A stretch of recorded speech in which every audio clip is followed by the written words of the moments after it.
Dhaka central বিশ্ববিদ্যালয়ের অধ্যাদেশের দাবিতে আন্দোলনরত শিক্ষার্থীদের সরিয়ে দিয়েছে পুলিশ।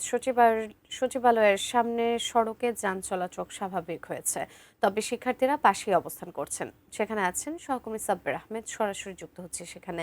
সাব্বির, আন্দোলনের এখন কি পরিস্থিতি এবং সর্বশেষ কি পরিস্থিতি আমাদের জানাবেন। আপনি জানেন যে ঢাকা সেন্ট্রাল বিশ্ববিদ্যালয়ের যে ঘোষণা দেওয়া হয়েছিল সরকারের পক্ষ থেকে, অর্থাৎ যে 7টি কলেজকে নিয়ে এই একটি বিশ্ববিদ্যালয় করার ঘোষণা দেওয়া হয়েছিল, সেই বিশ্ববিদ্যালয়টির এখনো পর্যন্ত অধ্যাদেশ জারি করা হয়নি। আর এই অধ্যাদেশ জারির দাবিতে গতকাল থেকে এই 7 কলেজের যে শিক্ষার্থীরা রয়েছেন, এই শিক্ষার্থীরা এই সচিবালয় কেন্দ্রিক যেই সড়কটি রয়েছে, এই সড়কটি গতকালকে ব্লক করে দিয়েছিল এবং এই সড়কের যান চলাচল বন্ধ হয়ে গেছিল এবং সারা রাত গতকাল তারা এখানে অবস্থান করেছিল। আজকে সচিবালয়ের সামনের যে সড়কটি, এই সড়কটি ইতিমধ্যে পুলিশ সড়ক থেকে তাদেরকে সরিয়ে দিয়েছে, কিন্তু সড়কের ঠিক পাশেই এই মুহূর্তে অবস্থান করছেন শিক্ষার্থীরা এবং তাদের যে দাবি সেটি হচ্ছে যে তাদের যেই 7 কলেজের যেই অধ্যাদেশ করেছে সরকার, সেই অধ্যাদেশ যেন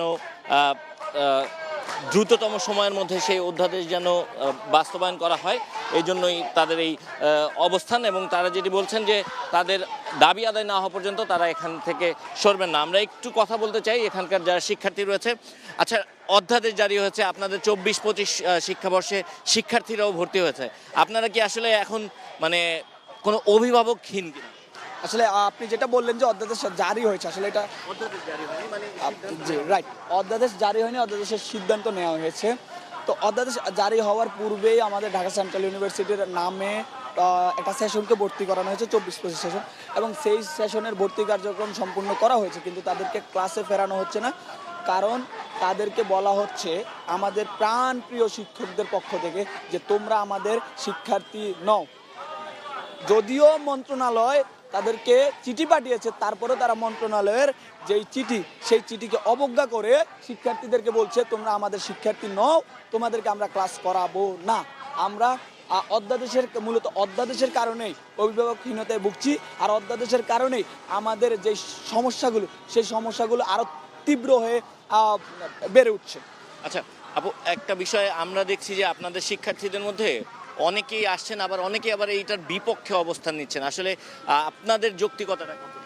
ভাইয়া, আসলে বিপক্ষে অনেকেই না, গুটি কয়েক শিক্ষার্থী হয়তো যারা বুঝতে পারছে না, তবে তাদের একটা সংকোচের জায়গা রয়েছে যে তাদের, যেমন ইডেন মহিলা কলেজ, বদরুন্নেসা, এখানে যেহেতু নারী শিক্ষা, তার কি হবে?